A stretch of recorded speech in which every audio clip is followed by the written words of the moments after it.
Hello friends, once again welcome back to my channel. Last video में हम लोगों ने गाउट के ट्रीटमेंट के बारे में डिस्कस किया था। उसमें हम लोगों ने एक्यूट और क्रोनिक गाउट के बारे में डिस्कशन किया था। अब इस वीडियो में हम लोग रूमेटॉइड आर्थराइटिस की तरफ आगे बढ़ेंगे।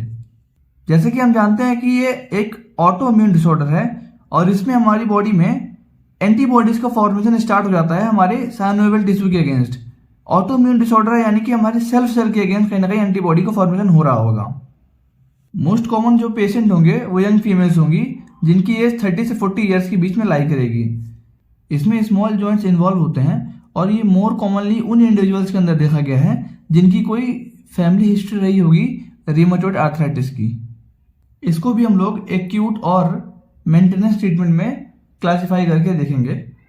जब पेशेंट हमारे पास आएगा तो क्या क्लिनिकल प्रेजेंटेशन रहेगी। रेड, स्वेलन और पेनफुल जॉइंट्स हमको देखने को मिलेगा क्योंकि वहां पे इन्फ्लेमेशन हो रहा होगा। एक्यूट ट्रीटमेंट में हमारे पास दो टाइप के ड्रग रहेंगे। पहला रहेगा हमारा एनसेड्स और दूसरा रहेगा एस्टेरॉइड्स। हम लोग प्रीफर करेंगे एनसेड्स की तरफ क्योंकि एस्टेरॉइड्स के साइड इफेक्ट बहुत ज्यादा होते हैं। अगर कंडीशन वेल ऑफ नहीं होती है एनसेड देने से तब हम लोग स्टेरॉइड की तरफ मूव ऑन करेंगे। जो अपना एनसेड है वो बेस्ट ड्रग रहेगा एक्यूट ट्रीटमेंट के लिए क्योंकि इसकी इफिकेसी बहुत हाई होती है और वो इन्फ्लेमेशन को ठीक कर लेगा। इंडोमेथासिन, पिरोक्सिकैम, नेमोसुलाइड जैसे एनसेड्स का यूज कर सकते हैं। मैकेनिज्म ऑफ एक्शन को डिस्कस करने की ज्यादा जरूरत नहीं है, हम लोग बहुत बार डिस्कस कर चुके हैं कि ये अपना जो एनसेड्स होते हैं वो कॉक्स एंजाइम इनहिबिटर होते हैं जिससे प्रोस्टाग्लैंडिन का सिंथेसिस डिक्रीज हो जाता है और जब प्रोस्टाग्लैंडिन का सिंथेसिस कम हो जाता है तो इन्फ्लेमेशन जो होंगे वो हमें कम दिखेंगे क्योंकि इन्फ्लेमेटरी मीडिएटर्स जो होगा वो भी कम सिंथेसाइज होगा। हम लोग स्टेरॉइड्स को एनसेड रिफ्रैक्टरी पेशेंट्स के अंदर देंगे जिनके अंदर एनसेड देने पे कोई इफेक्ट नहीं दिखा।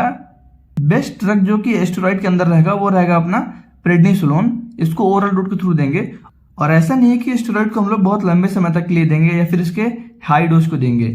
हम लोग इसका शॉर्ट कोर्स ही देंगे जिसपे डोज भी लेस रखेंगे और हम लोग इसको कम समय के लिए देंगे भी। जो अपना स्टेरॉइड है वो फॉस्फोलाइपेज एंजाइम को इनहिबिट करता है जिससे क्या होगा कि एराकिडोनिक एसिड का सिंथेसिस रुक जाएगा। जब एराकिडोनिक एसिड कम सिंथेसाइज होगा तो प्रोस्टाग्लैंडिन का सिंथेसिस भी कम होगा, ल्यूकोट्राइन्स का सिंथेसिस भी कम होगा और इन्फ्लेमेशन जो होगा वो रिड्यूस हो जाएगा। स्टेरॉइड को हम लोग जानते हैं कि इसके बहुत सारे हाई साइड इफेक्ट होते हैं इसलिए हम लोग इसको उतना प्रेफर नहीं करते कंपेयर टू एनसेड्स। अब आइए हम लोग मेंटेनेंस ट्रीटमेंट के बारे में डिस्कस करते हैं। तो मेंटेनेंस ट्रीटमेंट के लिए हमको डीमार्ट्स का यूज करना पड़ेगा। डीमार्ट्स क्या होते हैं? DMARDs are disease modifying anti rheumatic drugs, यानी कि एक क्लास डिवाइड कर दिया गया जो कि रूमेटॉइड को ठीक करने के लिए यूज किया जाता है। उनको बोला गया डीमार्ट्स यानी कि disease modifying anti rheumatic drugs. जो डीमार्ट्स होते हैं वो मेनली कॉज पे काम करते हैं, वो डिसीज के प्रोग्रेशन को रोकते हैं। अभी तक हम लोगों ने काफी बार डिस्कस कर लिया है कि जो हमारा एक्यूट ट्रीटमेंट होता है वो सिम्टोमेटिक ट्रीटमेंट होता है, लेकिन जो हमारा मेंटेनेंस ट्रीटमेंट या फिर क्रोनिक ट्रीटमेंट होता है वो कॉज पे काम करता है, वो कॉज को ठीक करने का ट्राई करता है। तो जो डीमार्ट्स होते हैं वो डिसीज के प्रोग्रेशन को स्टॉप करते हैं। अब हम लोग मेंटेनेंस ट्रीटमेंट को दो अलग अलग पार्ट में डिवाइड करके पढ़ेंगे। एक तो हमारा केस बन सकता है कि माइल्ड डिसीज रही हो या फिर दूसरा केस बन सकता है कि माइल्ड से सीवियर की बीच का रहा हो। माइल्ड ट्रीटमेंट के अंदर हम लोग दो मेन ड्रग इस्तेमाल करेंगे जिसमें से पहला रहेगा सल्फासेलाजिन, दूसरा रहेगा हमारा hydroxychloroquine sulphate. Mild to severe case के अंदर हमारे पास बहुत सारे ड्रग्स हैं जो कि अलग अलग मैकेनिज्म ऑफ एक्शन शो करते हैं। आइए उनके बारे में एक एक करके डिस्कस करते हैं। पहला ड्रग रहेगा हमारा मीथोट्रेक्सेट। मीथोट्रेक्सेट जो है वो डाइहाइड्रोफोलेट रिडक्टेज एंजाइम को इनहिबिट करता है और साथ साथ ये एडिनोसिन डीएमिनेज एंजाइम को भी इनहिबिट करता है। दूसरा ड्रग है हमारा लेफ्लुनोमाइड। लेफ्लुनोमाइड जो है वो डाइहाइड्रो ओरोटेट डिहाइड्रोजनेज एंजाइम को इनहिबिट करता है। तीसरा रहेगा हमारा class TNF alpha blocker. TNF alpha blocker के अंदर हमारे पास चार मेन ड्रग्स हैं, गोलीमिमैब, एडेलिमिमैब, इन्फ्लेक्सीमैब और हमारा लास्ट रहेगा इटैनरसेप्ट। जो शुरू के तीन ड्रग्स हैं वो टीएनएफ अल्फा को ब्लॉक करते हैं, लेकिन जो लास्ट वाला है इटैनरसेप्ट वो हमारा अल्फा रिसेप्टर को ब्लॉक करता है, यानी कि वो टीएनएफ अल्फा रिसेप्टर को ब्लॉक करता है। नेक्स्ट रहेगा हमारा इंटरल्यूकिन 6 इनहिबिटर जिसके अंदर हमको दो ड्रग पढ़ने हैं। कौन कौन से? टोसिलीजुमैब और कौन सा रहेगा हमारा सेरिलुमैब। इसके बाद हम देखेंगे जैक इनहिबिटर्स के बारे में। जैक इनहिबिटर यानी कि जेनस काइनेज इनहिबिटर, जिसके अंदर दो ड्रग्स हैं, बेरिसिटिनिब और टोफासिटिनिब। फिर हम लोग कुछ ऐसे ड्रग्स हैं जिनका हम लोग डायरेक्टली नाम याद रखेंगे, इसको हम लोग डिटेल में नहीं पढ़ेंगे। कौन कौन से ड्रग्स रहेंगे हमारे? एबैटासेप्ट, रिटुक्सीमैब और लास्ट में हमारा रहेगा एनाकिंड्रा। अब आइए हम लोग इनके बारे में एक एक करके पढ़ते हैं। अब आइए इनके बारे में एक एक करके डिटेल में पढ़ते हैं। तो पहला हम डिस्कस करेंगे माइल्ड डिसीज केस के अंदर, यानी कि हमारा रिमोटॉइड आर्थराइटिस माइल्ड अभी लेवल पे है। सबसे पहला ड्रग है हमारा सल्फासेलाजीन। सल्फासेलाजीन जो होता है एक प्रकार का सल्फोनामाइड एंटीबायोटिक है। इसको ओरली लिया जाता है और ये distal part of small intestine में जाकर दो मॉलिक्यूल में डिवाइड हो जाता है। कौन कौन से? एसिटाइल सैलिसिलिक एसिड में और सल्फापायरिडीन में। अगर हम एसिटाइल सैलिसिलिक एसिड को ध्यान से देखें तो अपना एस्प्रिन ही है ये, और एस्प्रिन के पास कौन सी प्रॉपर्टी होती है? एंटी इन्फ्लेमेटरी प्रॉपर्टी होती है। तो ये एक्ट करेगा लोकली इंटेस्टाइन वॉल पे और एंटी इन्फ्लेमेटरी प्रॉपर्टी शो करेगा वहां पे। और जो हमारा सल्फापायरिडीन वाला पार्ट रहेगा वो सिस्टेमिक सर्कुलेशन में एब्जॉर्ब हो जाएगा और ये फॉलिक एसिड पाथवे को इनहिबिट करता है। और जब फॉलिक एसिड का पाथवे इनहिबिट हो जाएगा तो डीएनए का रेप्लिकेशन इनहिबिट हो जाएगा, और जब डीएनए का रेप्लिकेशन नहीं होगा तो बी सेल्स का प्रोलिफरेशन नहीं होगा। बी सेल्स यानी कि जो अपने बी लिम्फोसाइट सेल्स हैं, और जब बी लिम्फोसाइट सेल का प्रोलिफरेशन नहीं होगा तो एंटीबॉडी का फॉर्मेशन नहीं होगा। और हमको मेंटेनेंस ट्रीटमेंट के अंदर कॉज तो ही ट्रीट करना था, यानी कि हमको एंटीबॉडी फॉर्मेशन ही तो कम करना था, क्योंकि अपने रिमेटॉइड आर्थराइटिस में क्या हो रहा था? एंटीबॉडी का फॉर्मेशन हो रहा था, हमको उसी को रोकना था। तो हम लोग कैसे रोके उसको? फॉलिक एसिड पाथवे को इनहिबिट करके, बाय यूजिंग ड्रग सल्फासेलाजीन। अब आइए इसकी कुछ फार्माकोकाइनेटिक प्रॉपर्टी को डिस्कस कर लेते हैं। इसको ओरल रूट के थ्रू लेते हैं, हम डिस्कस कर चुके हैं पहले ही। ये एक प्रकार का एसिडिक ड्रग है, एल्ब्यूमिन के साथ बाइंड करता है। इसका मेटाबॉलिज्म लिवर के अंदर होता है और ये प्रेगनेंसी में कॉन्ट्रा इंडिकेट रहता है। अब आइए इसके कुछ साइड इफेक्ट के बारे में डिस्कस कर लेते हैं। तो जैसे कि हम जानते हैं कि सल्फासेलाजीन जो है वो एक सल्फर डेरिवेटिव ड्रग है, और जो भी सल्फर डेरिवेटिव ड्रग्स होते हैं वो हाइपर सेंसिटिव रिएक्शन शो करते ही हैं। हीमोलाइसिस भी शो कर सकता है G6PD डिफिशिएंट पेशेंट्स के अंदर, और हीमोलाइसिस अगर होगी तो हाइपर बिलिरुबिनीमिया होगा ही, यानी कि ब्लड के अंदर बिलिरुबिन का लेवल बढ़ेगा ही। फॉलिक एसिड के सिंथेसिस को कम करता है ये, जिस वजह से क्या होगा कि मेयोटिक सेल्स के अंदर मल्टीप्लिकेशन रुक जाएगा, क्योंकि सेल का डीएनए का रेप्लिकेशन होगा नहीं तो फिर सेल का मल्टीप्लिकेशन भी नहीं होगा। और अगर गैमीट सेल्स के अंदर मल्टीप्लिकेशन रुक गया तो ऑलिगोस्पर्मिया कॉज कर देगा। और अगर ओरल रूट के थ्रू ले रहे हैं तो नोजिया, वॉमिटिंग, डायरिया, अपना जीआईटी साइड इफेक्ट तो रहेगा ही।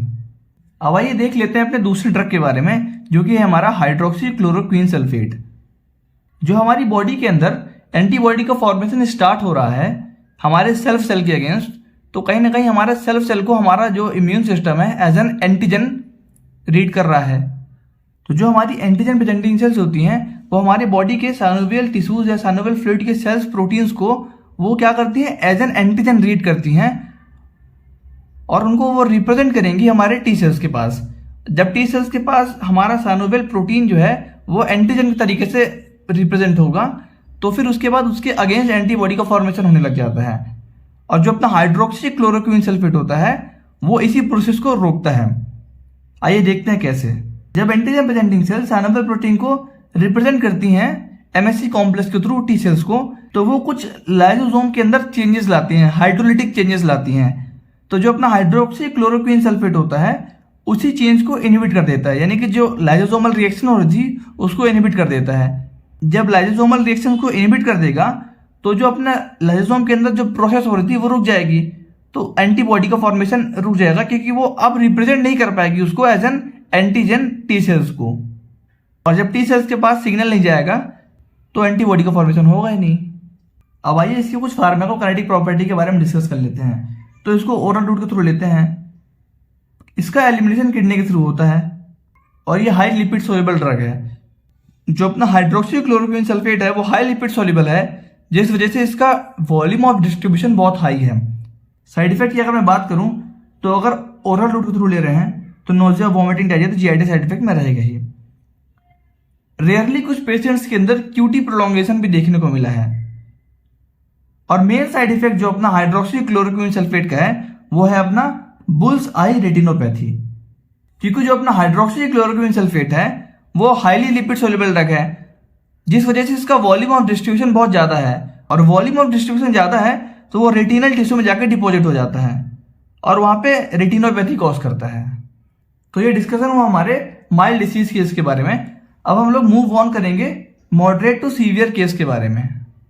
सीवियर केसेस को ट्रीट करने के लिए हमारा बेस्ट ड्रग जो रहेगा वो है मीथोट्रेक्सेट। मीथोट्रेक्सेट वैसे तो एक एंटी कैंसर ड्रग है। जब इसको 25 मिलीग्राम से ज़्यादा देते हैं एक वीक में तो वो WBC और अदर सेल्स के प्रोलिफरेशन को रोक देता है और वो एंटी कैंसर ड्रग जैसे काम करता है। लेकिन जब इसको less than 25 milligram per week देंगे तो वो केवल WBC सेल के प्रोलिफरेशन को रोकेगा, यानी कि मेनली वो बी सेल्स यानी कि बी लिम्फोसाइट के प्रोलिफरेशन को रोकेगा, जिससे एंटीबॉडी का फॉर्मेशन डिक्रीज हो जाएगा और वो एक्ट करेगा एज एन इम्यूनोसप्रेसेंट ड्रग। हमें अल्टीमेटली क्या करना था, एंटीबॉडी के फॉर्मेशन को रोकना था और ये कर रहा है। इसको हम लोग ओरल रूट के थ्रू, सबक्यूटेनियस रूट के थ्रू और इंट्रावेनस तीनों रूट से दे सकते हैं, लेकिन बेस्ट प्रेफर्ड जो रहता है इसका ओरल रूट रहता है। और जो अपना मीथोट्रेक्सेट है वो बेस्ट डिमांड है रिमोटॉइड आर्थराइटिस के ट्रीटमेंट के लिए। अब आइए इसके मैकेनिज्म ऑफ एक्शन के बारे में डिस्कस कर लेते हैं। तो जैसा कि हम पहले भी डिस्कस कर चुके हैं कि जो मीथोट्रेक्सेट है वो दो टाइप के मैकेनिज्म ऑफ एक्शन को शो करता है। अब आइए उनके बारे में एक एक करके बात करते हैं। पहला यह है कि जो अपना मीथोट्रेक्सेट है वो डाइहाइड्रोफोलेट रिडक्टेज एंजाइम को इनहिबिट करता है। हमारी बॉडी के अंदर जो फोलिक एसिड हम फूड के थ्रू लेते हैं वो डाइहाइड्रोफोलेट के फॉर्म में रहता है, यानी कि इनएक्टिव फॉर्म रहता है। वो डाइहाइड्रोफोलेट रिडक्टेज एंजाइम उसको कन्वर्ट करता है टेट्राहाइड्रोफोलेट के फॉर्म में, जो कि एक्टिव मोइटी है। जब डाइहाइड्रोफोलेट टेट्राहाइड्रोफोलेट में कन्वर्ट होता है तो CH3 ग्रुप उससे रिमूव हो जाता है, और जो मिथाइल ग्रुप रिमूव हुआ है वो DNA सिंथेसिस में काम आता है। कुछ एंजाइम भी उसके लिए हेल्प करते हैं। जब DNA का सिंथेसिस होगा तो WBC का मल्टीप्लिकेशन होगा, WBC का मल्टीप्लिकेशन होगा तो एंटीबॉडी का फॉर्मेशन होगा। ये नॉर्मल चल रहा था, लेकिन जब मीथोट्रेक्सेट देते हैं तो वो डाइहाइड्रोफोलेट रिडक्टेज एंजाइम को इनहिबिट कर देता है, जिससे क्या होगा, CH3 ग्रुप का रिमूवल नहीं होगा। CH3 जब रिमूव नहीं होगा तो DNA का सिंथेसिस रुक जाएगा, क्योंकि रॉ मटेरियल अवेलेबल नहीं है उसके लिए। जब DNA का सिंथेसिस स्लो डाउन हो गया तो WBC का मल्टीप्लिकेशन भी स्लो डाउन हो जाएगा और एंटीबॉडी का फॉर्मेशन भी रुक जाएगा। इसका दूसरा मैकेनिज्म ऑफ एक्शन ये है कि ये एडिनोसिन डीएमिनेज एंजाइम को भी इनहिबिट करता है। जब एडिनोसिन डीएमिनेज एंजाइम इनहिबिट हो जाएगा तो एडिनोसिन का मेटाबॉलिज्म रुक जाएगा या फिर उसका मेटाबॉलिज्म स्लो डाउन हो जाएगा, और एडिनोसिन का मेटाबॉलिज्म स्लो डाउन होगा जब तो उसका लेवल प्लाज्मा के अंदर बढ़ जाएगा। और हम जानते हैं कि जो अपना एडिनोसिन होता है उसके पास एंटी इन्फ्लेमेटरी प्रॉपर्टी होती है, तो जब एडिनोसिन का लेवल बढ़ेगा तो एंटी इन्फ्लेमेटरी प्रॉपर्टी भी देखने को मिलेगी। जो मीथोट्रेक्सेट है वो WBC के द्वारा जो रिलीज हो रहे थे इन्फ्लेमेटरी मीडिएटर्स, उनके रिलीज को इनहिबिट करता है by inhibiting adenosine deaminase enzyme. अब आइए कुछ फार्माकोकाइनेटिक प्रॉपर्टी को देख लेते हैं। ये एसिडिक नेचर का होता है, एल्ब्यूमिन के साथ बाइंड करेगा, किडनी के द्वारा इसका एलिमिनेशन होगा और लिपिड इंसॉल्युबल रहता है। ये अपना मीथोट्रेक्सेट जो है वो लिपिड इंसॉल्युबल है, इसलिए सीएनएस के अंदर एंट्री नहीं लेगा और सीएनएस साइड इफेक्ट कॉज नहीं करेगा। अब इसके साइड इफेक्ट के बारे में अगर मैं डिस्कस करूं तो GIT साइड इफेक्ट रहेगा, क्योंकि ये अपना जो है तो ओरल रूट के थ्रू लोगों तो GIT साइड इफेक्ट आना ही है। लिवर फाइब्रोसिस और pulmonary fibrosis main side effect होंगे जब इसको लॉन्ग टर्म यूज करेंगे। तो मीथोट्रेक्सेट जो होता है वो किडनी के द्वारा एलिमिनेट होता है, इसलिए क्रोनिक किडनी डिसीज वाले पेशेंट के अंदर इसको कॉन्ट्राइंडिकेटेड रखते हैं, यानी कि इसको नहीं देंगे, और प्रेगनेंसी के अंदर भी इसको कॉन्ट्राइंडिकेटेड रखते हैं। अब आइए अपना जो मीथोट्रेक्सेट है उसके मेन ड्रग इंटरेक्शन के बारे में डिस्कस कर लेते हैं। अगर मीथोट्रेक्सेट को एनसेड्स के साथ देते हैं तो मीथोट्रेक्सेट की टॉक्सिसिटी हो जाती है। आइए देखते हैं कैसे। जो अपना एनसेड है वो भी एसिडिक है और मीथोट्रेक्सेट वो भी एसिडिक है। तो जो अपने एनसेड्स होते हैं वो कॉम्पिटिटिवली इनहिबिट कर देते हैं मीथोट्रेक्सेट के ट्यूबुलर सिक्रेशन को। तो जब मीथोट्रेक्सेट ब्लड से किडनी के टिब्यूल्स में आ ही नहीं पाएगा तो उसका एलिमिनेशन नहीं हो पाएगा, और जब ब्लड से किडनी टिब्यूल्स में आ ही नहीं पा रहा तो ब्लड में उसके लेवल बढ़ जाएगा। जब ब्लड में लेवल बढ़ जाएगा तो उसकी टॉक्सिसिटी होने के चांसेस बढ़ जाएंगे। अब आइए हम लोग नेक्स्ट ड्रग की तरफ बढ़ते हैं, जो कि हमारा लेफ्लुनोमाइड। लेफ्लुनोमाइड जो होता है वो डाइहाइड्रोओरोटेट डिहाइड्रोजनेज एंजाइम को इनहिबिट करता है, जिससे DNA का सिंथेसिस इनहिबिट हो जाएगा तो WBC का मल्टीप्लिकेशन नहीं होगा और एंटीबॉडी का फॉर्मेशन भी रुक जाता है। हमारा सेम मैकेनिज्म ऑफ एक्शन चल रहा है सभी के अंदर कि DNA का अल्टीमेटली हमें सिंथेसिस रोकना है और एंटीबॉडी का फॉर्मेशन रोकना है। इसको ओरल रूट के थ्रू लेंगे, लीवर के अंदर मेटाबॉलिज्म होता है, लेकिन लेफ्लुनोमाइड के अंदर एक अच्छी प्रॉपर्टी ये है कि कंप्लीटली लीवर द्वारा मेटाबॉलाइज होता है, इसलिए इसको हम लोग सेफली यूज कर सकते हैं क्रोनिक किडनी डिसीज पेशेंट्स के अंदर।